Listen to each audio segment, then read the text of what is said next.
څوک مړ شو د خیره چې دلته چیتا دی که شیلي کې وایي مړ شو 2 بجې جنازه رسوه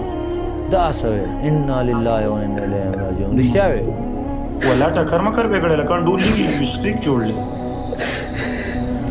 الله دې خالق یار ها ملګرو په نننۍ ویډیو کې در سره د چیتا کم مرګ چې را مخې ته شوی دی د هغې کم حقیقت چې دی هغه در سره شیر کوم او دا خبر دونه ډیر زیات وایرل دی که چېرې تاسو هم په ټیک ټاک باندې یعنی چیتا یا ریل چیتا د چیتا باره کې څه لفظ سرچ کوئ نو د هغې کم الفاظ چې دی راوځي یعنی کم مرګ او د هغې کم وفات دا قیسې چې کم دی هغه پې شو کېږي یعنی خلک چې کم دی د 2-3 ورځو کې دونه ډیر زیات سرچینګ کوي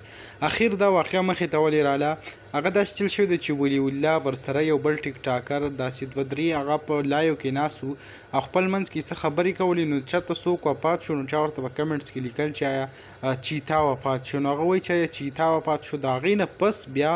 ټول خلک لګي او ویډیو جوړی چې آیا چیتا وفات شو یعنی هر سړی چې کم دی په دې باندې خپل ویوز راولي او دا قسمه کم حالات او کم دغه چې دی هغه جوړی نو الانکې خبره دا ده چې چیتا هیڅ قسمه مړ نه دی یا د هغې څه مرګ مخې ته نه دی راغلی خو صرف او صرف په سوشل میډیا چې کم دی هغه دروغ چلیږي نو زه تاسو ټولو ته یو ریکویسټ کوم چې برای مهرباني د سوشل میډیا چې کم دی هغه پازیټیو استعمال وکړئ داسې غلط استعمال یې مه کوئ او خلکو له غلط خبر مه شیر کوئ ځکه چې هر سړی نن لګیا دی او په هغې باندې ویډیو جوړوي دغه ویډیو به تاسو سره هم شریک کړئ انشاءالله بلې ویډیو کې مې لاګو الله حافظ